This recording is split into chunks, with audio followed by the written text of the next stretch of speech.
ചൂടുകുരു വരാതെ ഇരിക്കാൻ ചെയ്യേണ്ടത്: അയഞ്ഞ ഇളം നിറമുള്ള കോട്ടൺ വസ്ത്രങ്ങൾ മാത്രം ധരിപ്പിക്കുക. പകൽ നല്ല ചൂടുള്ളപ്പോൾ ടോപ്പ്, ഷർട്ട് ഇവ ധരിക്കണമെന്നില്ല. നല്ല വായു സഞ്ചാരമുള്ള മുറി, ഫാൻ, AC ആണെങ്കിൽ ഓക്കെ. 11 AM 3 PM പുറത്തിറങ്ങാതെ ഇരിക്കുക. അതായത് 11 മണി മുതൽ 3 മണി വരെയുള്ള സമയങ്ങളിൽ പുറത്തിറങ്ങാതെ ഇരിക്കുക. തണുത്ത കോൾഡല്ല വെള്ളത്തിൽ 2-3 പ്രാവശ്യം കുളിപ്പിക്കുക. ന്യൂ ബോണിനെ 2 നേരം കുളിപ്പിക്കുക. പ്ലെയിൻ വാട്ടർ മതിയാകും കുളിപ്പിക്കാൻ. എപ്പോഴും സോപ്പ് വേണ്ട. ഒരു നേരം മാത്രം സോപ്പ്, ബോഡി വാഷ് അതല്ല എന്നുണ്ടെങ്കിൽ. കുളി കഴിഞ്ഞ് കഴുത്ത്, അണ്ടർആം, ഡയപ്പർ ഏരിയ പ്ലസ് തുടച്ച് ഡ്രൈ ആക്കണം. ടാങ്ക് വെള്ളം ചൂടാണോ എന്ന് പരിശോധിക്കുക. ചൂടുവെള്ളം ഉപയോഗിക്കരുത്. എണ്ണ, തിക്ക് ക്രീം ഒഴിവാക്കുക. പൗഡർ ഫോൾസിൽ ഉപയോഗിക്കരുത്.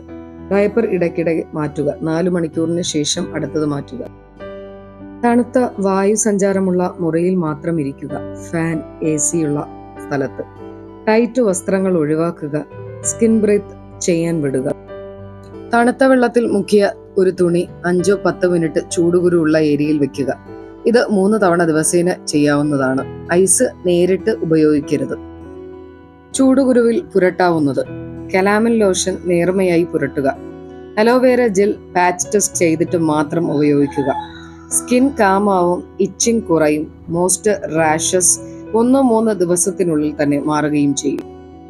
ചൂടുകുരു വരാതിരിക്കാനും വന്നു കഴിഞ്ഞാലും ഒഴിവാക്കേണ്ടത്: എണ്ണ, തിക്ക് ക്രീം ഉപയോഗിക്കരുത്. പൗഡർ ഫോൾസിൽ ഇടരുത്. ടൈറ്റ് വസ്ത്രങ്ങൾ ഒഴിവാക്കുക. സിന്തറ്റിക് വസ്ത്രങ്ങൾ ഒഴിവാക്കുക. ഓവർ കവറിംഗ് ഒന്നും വേണ്ട.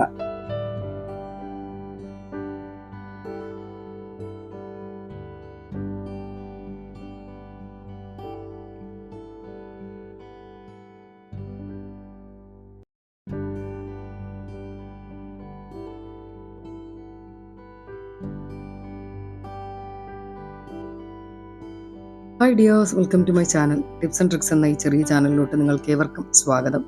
ചാനൽ ആദ്യമായിട്ടാണ് ആരെങ്കിലും കാണുന്നുണ്ടെങ്കിൽ ചാനൽ സബ്സ്ക്രൈബ് ചെയ്ത് ലൈക്ക് ചെയ്ത് മറ്റുള്ളവരിലോട്ടും കൂടി വീഡിയോ ഒന്ന് ഷെയർ ചെയ്ത് കൊടുക്കുക. ഇതിലൂടെ പറയുന്ന ടിപ്സ് നിങ്ങൾക്ക് ലഭിക്കുവാൻ വേണ്ടിയിട്ട് ചാനലിൽ ബെല്ലൈക്കൺ ഇനേബിൾ ചെയ്ത് തന്നെ ഇടുക. ഇന്നത്തെ ടിപ്സ് എന്ന് പറയുന്നത് ചൂടുകുരു എന്തൊക്കെ ശ്രദ്ധിക്കണമെന്നുള്ള കാര്യങ്ങളെക്കുറിച്ചാണ്.